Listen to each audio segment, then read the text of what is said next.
Hello and welcome to Rock, Paper, Shotgun. Liam here, and to celebrate the release of Stranger of Paradise Final Fantasy Origin, I've sat down with RPS staffer Ed to have a good old chinwag about this absolutely bonkers release. Developed by Team Ninja, the folks responsible for the likes of Nioh and Ninja Gaiden, Stranger of Paradise is a pseudo-remake of the original Final Fantasy that's tonally a bit all over the shop. Anyway, enough waffling, let's dive in.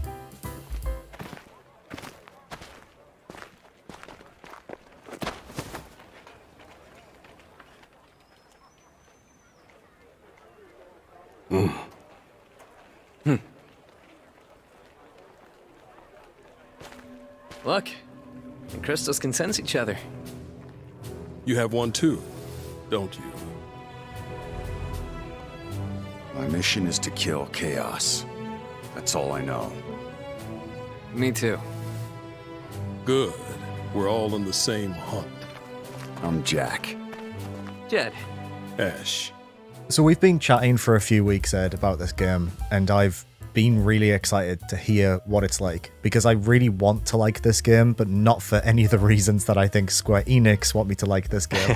It looks like a PlayStation 2 game that I would have paid, £8 for in Game Station, which really appeals to me in a lot of ways. So before we move on to the obvious chaos-related aspects of the story and the terribly named main character, let's start with the actual gameplay itself. So if we want to talk about combat and stuff, how did you find the actual act of playing Final Fantasy Origin? No, it's Stranger of Paradise Final Fantasy Origin, right? I always get those two parts mixed up. I genuinely, I still don't really know what it's called. We'll just go Final Fantasy Origin, I guess. Yeah, that works. Let's stick with that. Yeah. So I find the combat is good. Okay. If maybe a touch clunky. I think we were talking a bit earlier, and you mentioned that you played the demo and you said that it was clunky, and now in my head I'm thinking, yeah, it is. It's not quite as smooth as maybe something that Team Ninja have done before, which is Nioh. That always just, whenever I'm playing this game, I always think back to Nioh because the rhythms are fairly similar. All right, okay. It's quite sort of, you'll press like an attack button and it's quite sharp. You'll attack almost immediately. It's quite sort of like bouncy combat as opposed to maybe something sort of smooth. I don't know, that's like a weird way to describe it. But, no, I get that. No, yeah, okay. Yeah, it's sort of quite like quick and snappy, almost to the point where it's maybe a touch too quick and snappy because enemies will attack you back in a very similar way. And because it's so like sharp, it's very hard to react. And I don't know. I think there's some good impact to when you're fighting things and you're smashing stuff. But I don't know. It just seems to lack maybe a little bit of like finesse. Like it needs to kind of smooth out the edges a little bit. But I suppose what you're actually doing in this game is kind of locking on to targets as you would in like a Souls game, trying to drain their health as well as like a little bar underneath their health bar, which is their, I don't know what you call it, like poise or something. If you sort of break that, then they kind of, I don't know, stagger or stumble over. And at that point, you can press B if you're playing on controller. I don't know what it is on keyboard because, God forbid, if you play this game on keyboard. And Jack will like do some cool finishing move and like turn them to crystals and like pile drive them or like suplex them and they'll just explode. They're like, those finishing moves are so violent. I was really shocked by how aggressive they are. Like it's like he rips the head of a dog off or something, like snaps its jaw. It's just ludicrous. Yeah, there's like one where he just like flips like this man, this like pirate over, like just pile drives him on the ground. But then he's not done. Like he just then like raises his foot and just like stamps it straight into the guy's nuts till he like grinds into the floor and just shatters. And it's like, oh my God, Jesus Christ. And you can tell Jack's like really enjoying it as well. He like loves every moment. He's just like licking his lips. So yeah, those are cool. I think it's like the finishing moves are amazing. It like the combat is very satisfying, and there's certainly a lot of it. Largely, this game is kind of moving between checkpoints like you would in a Souls game. You kind of try and you'll kind of save at these cubes, which they always point out, look, there's some cubes, and the cubes are like the bonfires from Dark Souls, and you can kind of like regen your health and all of that stuff.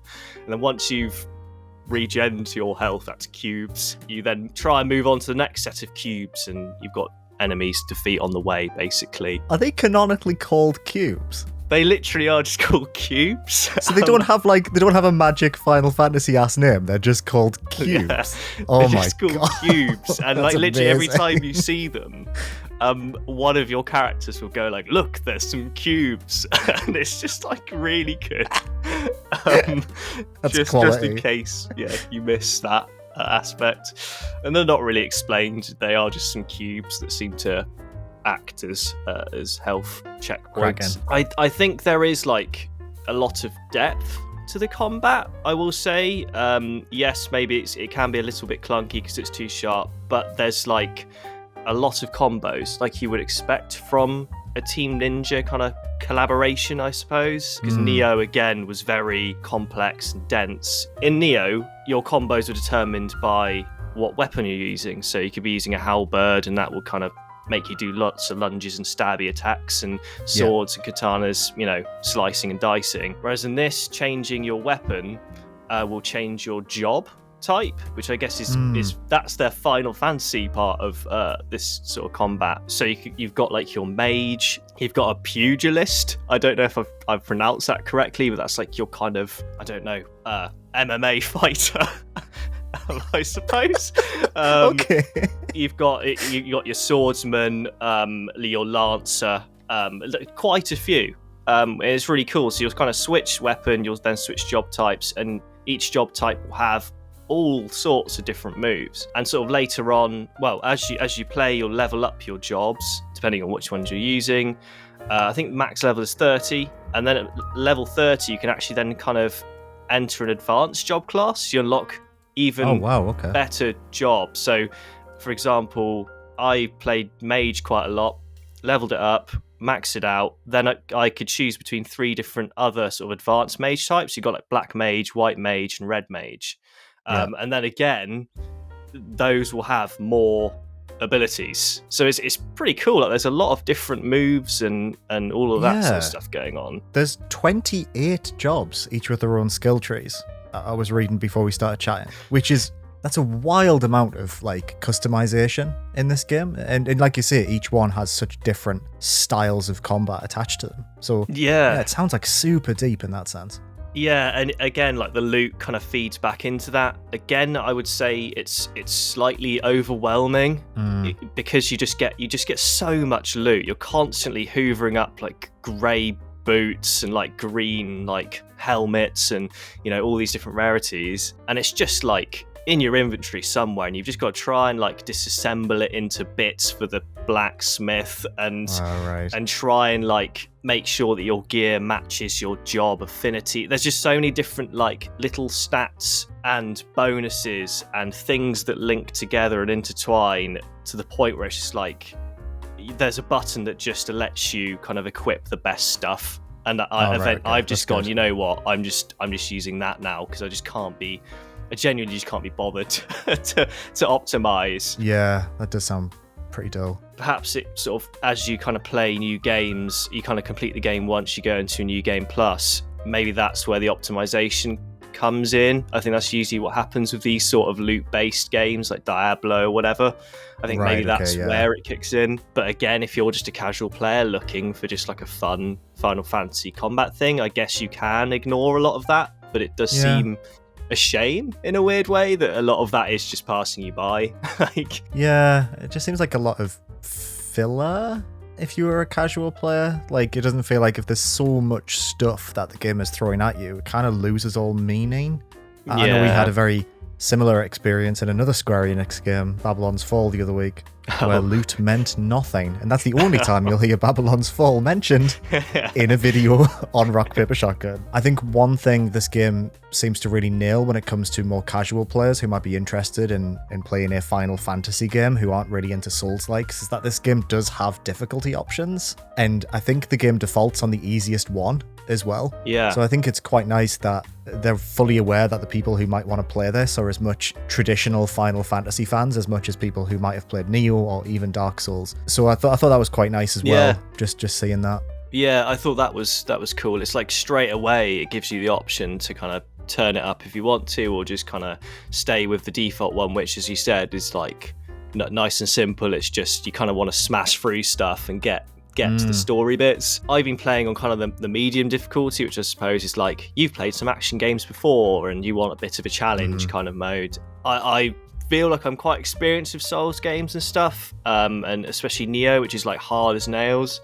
And this is definitely it's nowhere near that sort of level of nightmare difficulty, I suppose. I'm sort of able to kind of get through stuff fairly easily. I found there is maybe a little bit of disparity between kind of regular enemies you'll encounter whilst exploring and then the boss fights. And I know that's always kind of a thing in games. Like bosses are meant to be harder than your regular enemies, of course, but with this there is a real spike sometimes, spike. And even with kind of side quests and challenges, some enemies, I think they're called tonberries, which again is like a Final Fantasy character. I have not played, admittedly, lots of Final Fantasies, but they're at least tonberries, and they've got ridiculous moves. They're like one-shot you, like just out of nowhere, and it's just like, guys, come on! Like everything was so easy up to this point, and then it's just like, boom! This is like little fellow with his robe. The little green fellas, aren't they, with the knives?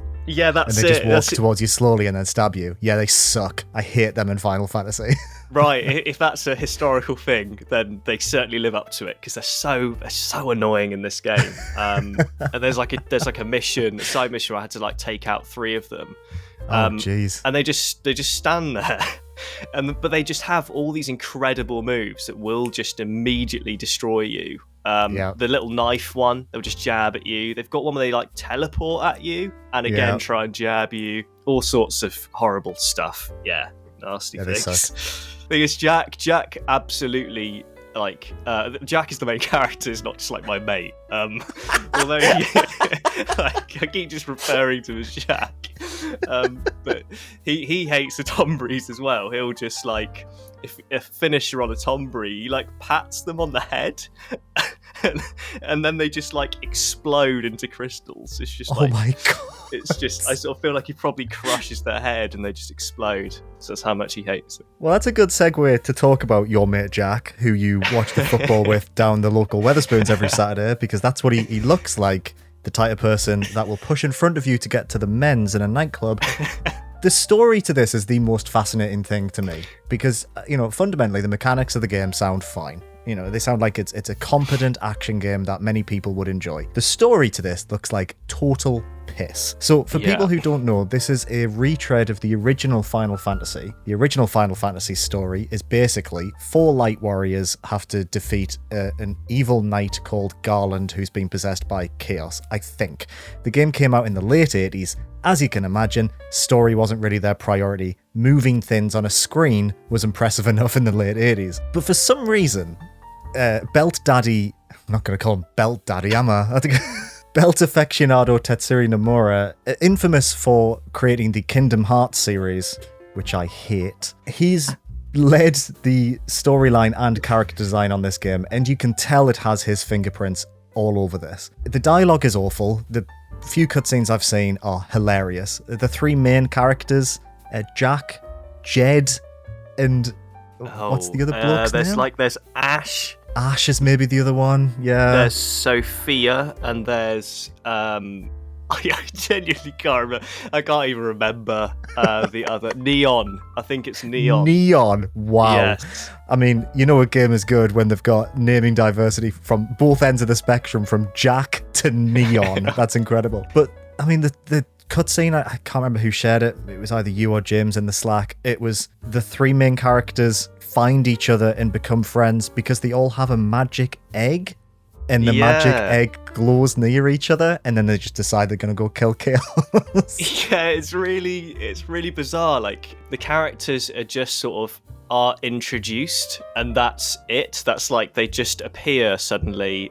They all have like what I describe as a shining, like, alien egg. You know those alien eggs you got at, like, school? And with the goo in. Yeah, that's sort of what I think they have. They're all glowing, and they're all just mates with their alien eggs that happen to glow, and they just decide that they're mates. I think that there's another cutscene where I think Neon is saying like how she forgets stuff, and then they all just go like, they all then describe how they're kind of forgetting stuff. I think Jack then makes like a quip about like he's not forgetting stuff, and then right at the end he goes, "Oh, I forgot about that," or something. I've described that terribly. No, you haven't. You haven't described it terribly. That's how it plays out. Yeah, it's just like the dialogue is so kind of simplistic, and they often just describe kind of what's going on around them, but in a very surprised manner a lot of the time. And then sort of after that, Jack will kind of go like, "Guys, come on, let's go kill Chaos." That's kind of like the template for the story in this game. It is amazing how much Jack and co want to kill Chaos. I thought it was like just a bit of a running like meme or joke, but it's genuine in this game. God. Like they bang on about it so much, to the point where Jack like genuinely cuts off one of one of the main characters in a cutscene just mid sentence. He's just like, "Stop talking, just tell us where Chaos is." So I assume it's on purpose, and I think it is brilliant in its own way. But yeah, if you're here for like, you know, a Final Fantasy story, because they're often like really brilliant. They're like, you can be like really sweeping and emotional and like quite layered. Oh yeah. This is not it. Cutscenes they're not few and far between, but they're sort of very, almost like the combat, like very choppy. Like there's no cohesion. You'll just sort of witness like 2 or 3 seconds of some like random chatter. It'll cut to black. Then, you know, it'll reappear. They'll be in a totally different place, and you'll just be like, "Right, let's go get Chaos," and we'll just move forwards. I'm bouncing. I'm playing it right now. I'm just bouncing between different areas. There's no real cohesion between them all. I don't feel like I know where I'm at, or I don't really care much for the characters. It's funny you mentioned the locations aren't cohesive, because I've read in some reviews that each of the areas are inspired by other Final Fantasy games. So like you go through a Mako reactor from Final Fantasy VII, which is cool if you are a Final Fantasy fan, but it doesn't sound like it makes any sense in the context of the world that you're meant to be in. Yeah, it's sort of like a weird, I suppose they're trying to go for like a weird greatest hits of like you bounce between different parts of Final Fantasy. The trouble is that, again, like you say, you might not recognize it for a start, and I certainly am not at times, but I think a lot of them aren't actually rendered that well. I suppose they're just doing them a bit of a disservice. You sort of think like a Mako reactor or whatever, you know, it's an iconic location, and it could be like really kind of, again, deep and layered and really cool and futuristic and all sorts of things.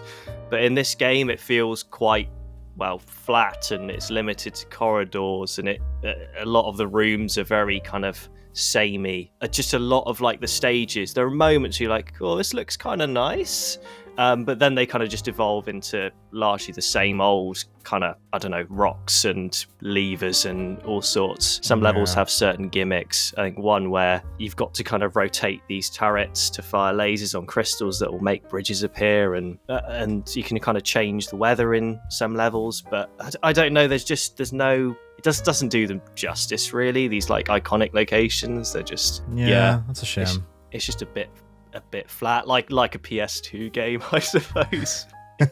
Like you were saying. Even though it might sound like I'm being a little bit down on this game I haven't even played, I'm still keen to play this, and I definitely will pick it up when it's a bit cheaper, because it looks like the kind of fun time I could spend, 10. It's not very long, right? Like you can rinse it pretty quick. It's not too long. Yeah. I'm yet to finish it just yet, but I feel like I'm on the way. Like it's not going to take me much longer. Yeah, so I mean, I'm pretty keen to play this. It looks like a solid 6 or a 7 out of 10 to me, and there's definitely like a space for games like this that we don't really get much anymore. But if you were to, wrap it up, what's your kind of like verdict at this point? How are you feeling about this game? Honestly, I would say a touch disappointed, like a touch down about it. I was kind of expecting, just because of Team Ninja and stuff, I was thinking, God, this is going to be like Nioh, which is a brilliant game, but kind of with that Final Fantasy, deep story and world or whatever, and it just isn't that, and it feels like it almost needed just touch more time. It falls flat in quite a few areas, but I suppose you're getting a 6 out of 10. The combat and the action is still quite fun. It's just a shame that it has come out when Ghostwire Tokyo and Elden Ring and these really cool games, it's kind of sandwiched between them a bit, and it's hard. It's hard not to kind of compare it to Elden Ring, especially. Oh yeah, it's so close to Elden Ring. It's so gonna hard. invite comparisons to it. Yeah, and like I know that they're different, but they are still. Well, Elden Ring is a Souls game. This is a Souls-like, and there are moments now where I'm thinking it feels quite old. It feels a little bit backwards, even in terms of Nioh as well. So yeah, it's fun, but it's certainly like the caliber of a Final Fantasy game, in my opinion, really. Yeah. Oh, well, Yeah. fair enough. Well, cheers for jumping on to have a chat about Stranger of Paradise Final Fantasy Origin. I had to really think about that there. Yeah.